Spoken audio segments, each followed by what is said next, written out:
जय श्री कृष्णा, राधे राधे। आप सबका हमारे चैनल डिवाइन विजन में स्वागत है। मैं आपके सामने हाजिर हूँ भगवत गीता की सीरीज को लेकर।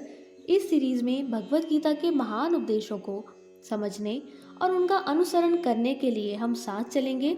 तो बने रहिए और चलिए एक अनोखे और शानदार सफर में आगे बढ़ते हैं। आज हम भगवत गीता के चौथे अध्याय के साथ कंटिन्यू करते हैं। आप चाहें तो 3 अध्याय हमारे चैनल के प्लेलिस्ट ऑप्शन में जाके देख सकते हैं। आप सबसे दिल से दरखास्त है कि इस वीडियो को किसी एक व्यक्ति को जरूर शेयर करें। तो चलिए शुरू करते हैं। भगवत गीता का चौथा अध्याय ज्ञान कर्म संन्यास योग है। इस अध्याय में कृष्ण कर्म योग की महिमा करते हैं और अर्जुन को पारलौकिक ज्ञान यानी आत्मा और अंतिम सत्य का ज्ञान प्रदान करते हैं। वह इस भौतिक संसार में अपनी उपस्थिति के पीछे का कारण बताते हैं।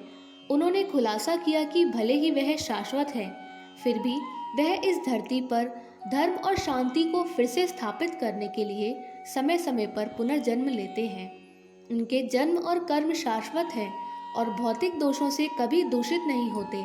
जो व्यक्ति इस सत्य को जानते और समझते हैं, वे पूर्ण विश्वास के साथ उनकी भक्ति में संलग्न होते अंततः उन्हें प्राप्त कर लेते हैं।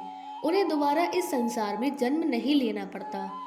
श्री कृष्ण बोले, मैंने इस अविनाशी योग को सूर्य से कहा था, सूर्य ने अपने पुत्र मनु से कहा और मनु ने अपने पुत्र राजा इक्ष्वाकु से कहा। हे अर्जुन, इस प्रकार परंपरा से प्राप्त इस योग को राजर्षियों ने जाना, किंतु उसके बाद वह योग बहुत काल से इस पृथ्वी लोक में लुप्त प्राय हो गया।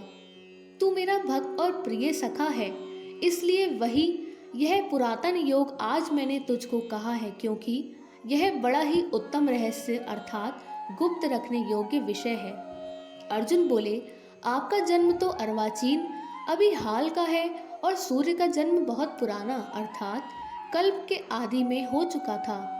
तब मैं इस बात को कैसे समझूं कि आप ही ने कल्प के आदि में सूर्य से यह योग कहा था। श्री कृष्ण बोले, हे अर्जुन, मेरे और तेरे बहुत से जन्म हो चुके हैं, उन सबको तू नहीं जानता, किंतु मैं जानता हूँ।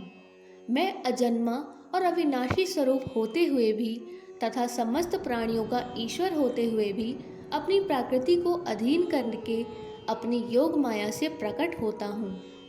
हे भरत, जब जब धर्म की हानि और अधर्म की वृद्धि होती है, तब तब मैं अपने रूप को रचता हूँ अर्थात साकार रूप से लोगों को सम्मुख प्रकट होता हूँ। साधु पुरुषों का उद्धार करने के लिए, पाप कर्म करने वालों का विनाश करने के लिए और धर्म की अच्छी तरह से स्थापना करने के लिए मैं युग युग में प्रकट हुआ करता हूँ। हे अर्जुन, मेरे जन्म और कर्म दिव्य अर्थात निर्मल और अलौकिक है। इस प्रकार जो मनुष्य तत्व से जान लेता है, वह शरीर को त्याग कर फिर जन्म को प्राप्त नहीं होता, किंतु मुझे ही प्राप्त होता है। पहले भी जिनके राग, भय और क्रोध सर्वथा नष्ट हो गए थे और जो मुझ में अनन्य प्रेम पूर्वक स्थित रहते थे, ऐसे मेरे आश्रित रहने वाले बहुत से भक्त उपयुक्त ज्ञान रूप ताप से पवित्र होकर मेरे स्वरूप को प्राप्त हो चुके हैं। हे अर्जुन, जो भक्त मुझे जिस प्रकार भजते हैं, मैं भी उनको उसी प्रकार भजता हूँ, क्योंकि सभी मनुष्य सब प्रकार से मेरे ही मार्ग का अनुसरण करते हैं। इस मनुष्य लोक में कर्मों के फल को चाहने वाले लोग देवताओं का पूजन किया करते हैं, क्योंकि उनको कर्मों से उत्पन्न होने वाली सिद्धि शीघ्र मिल जाती है। ब्राह्मण, क्षत्रिय, वैश्य और शूद्र, इन चारों वर्णों का समूह गुण और कर्मों के विभाग पूर्वक मेरे द्वारा रचा गया है। इस प्रकार उस सृष्टि रचनादि कर्म का कर्ता होने पर भी मुझ अविनाशी परमेश्वर को तू वास्तव में अकर्ता ही जान। कर्मों के फल में मेरी स्पृहा नहीं है, इसलिए मुझे कर्म लिप्त नहीं करते। इस प्रकार जो मुझे तत्व से जान लेता है, वह भी कर्मों से नहीं बंधता। पूर्व काल में मोक्षों ने इस प्रकार जानकर ही कर्म किए हैं और इसीलिए तू भी पूर्वजों द्वारा सदा से किए जाने वाले कर्मों को ही कर। कर्म क्या है और अकर्म क्या है, इस प्रकार इसका निर्णय करने में बुद्धिमान पुरुष भी मोहित हो जाते हैं। इसलिए वह कर्म तत्व मैं तुझे भली भांति समझाकर कहूँगा, जिसे जानकर तू अशुभ से अर्थात कर्म बंधन से मुक्त हो जाएगा। कर्म का स्वरूप भी जानना चाहिए और अकर्म का स्वरूप भी जानना चाहिए तथा विकर्म का स्वरूप भी जानना चाहिए, क्योंकि कर्म की गति गहन है। जो मनुष्य कर्म में अकर्म देखता है और जो अकर्म में कर्म देखता है, वह मनुष्य में बुद्धिमान है और वह योगी समस्त कर्मों को करने वाला है। जिसके संपूर्ण शास्त्र सम्मत कर्म बिना कामना और संकल्प के होते हैं तथा जिसके समस्त कर्म ज्ञान रूप अभिन्न द्वारा भस्म हो गए हैं, उस महापुरुष को ज्ञानी जन भी पंडित कहते हैं। जो पुरुष समस्त कर्मों में और उनके फल में आसक्ति का सर्वथा त्याग करके संसार के आश्रय से रहित हो गया है और परंपरा में नित्य तृप्त है, वह कर्मों में भली भांति बरतता हुआ भी वास्तव में कुछ भी नहीं करता।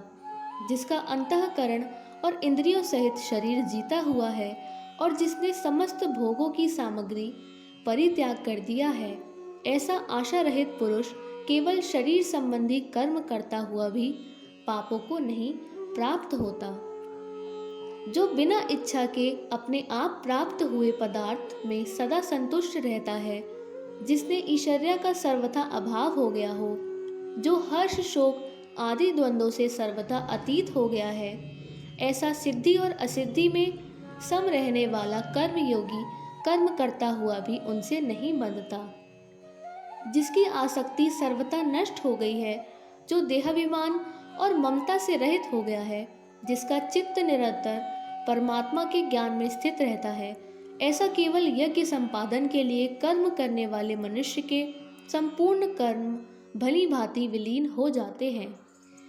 जिस यज्ञ में अर्पण अर्थात श्रुवा आदि भी ब्रह्मा है और हवन किए जाने योग्य द्रव्य भी ब्रह्मा है तथा ब्रह्म रूप कर्ता द्वारा ब्रह्म रूप अग्नि में आहुति देना रूप क्रिया भी ब्रह्मा है, उस ब्रह्म कर्म में स्थित रहने वाले योगी द्वारा प्राप्त किए जाने योग्य फल भी ब्रह्मा ही है। दूसरे योगी जन देवताओं के पूजन रूप यज्ञ का ही भली भांति अनुष्ठान किया करते हैं और अन्य योगी जन पर ब्रह्मा पर परमात्मा स्वरूप अग्नि में अभेद दर्शन रूप यज्ञ द्वारा ही आत्म रूप यज्ञ का हवन किया करते हैं।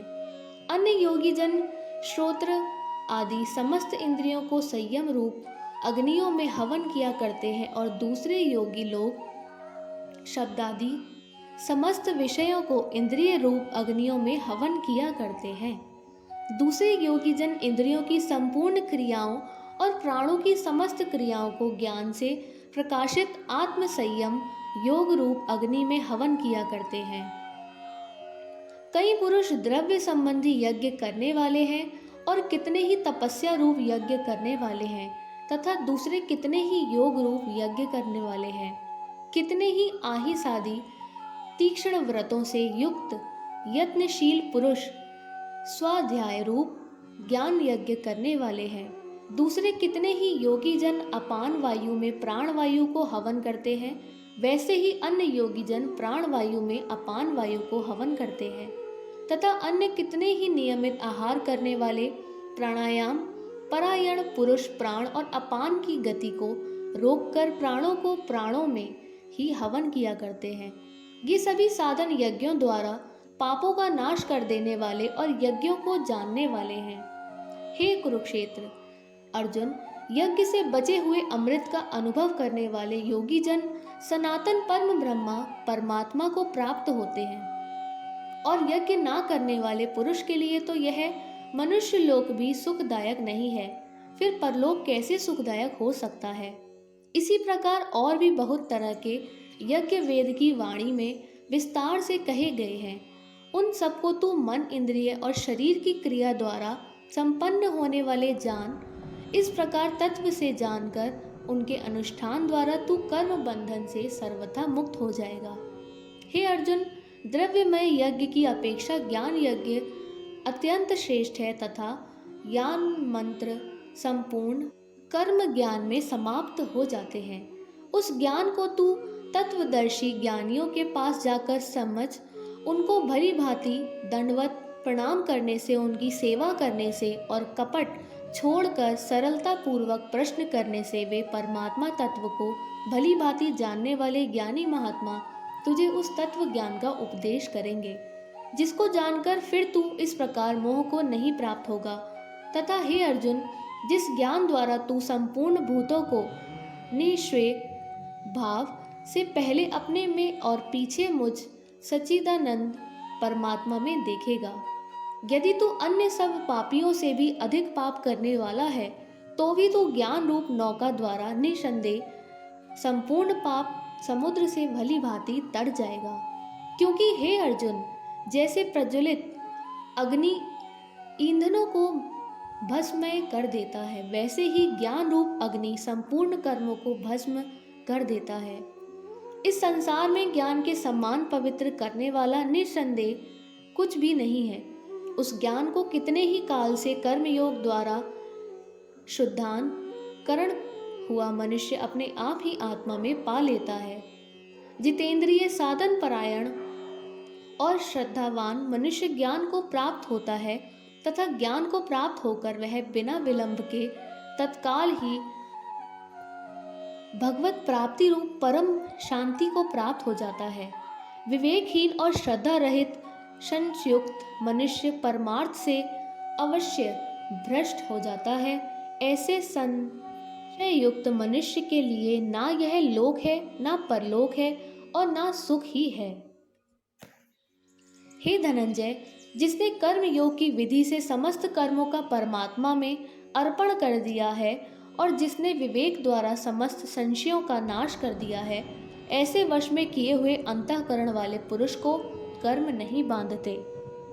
इसलिए हे भरतवंशी अर्जुन, तू हृदय में स्थित इस अज्ञान जनित अपने संशय का विवेक ज्ञान रूप तलवार द्वारा छेदन करके समत्व रूप कर्म योग में स्थित हो जा और युद्ध के लिए खड़ा हो जा।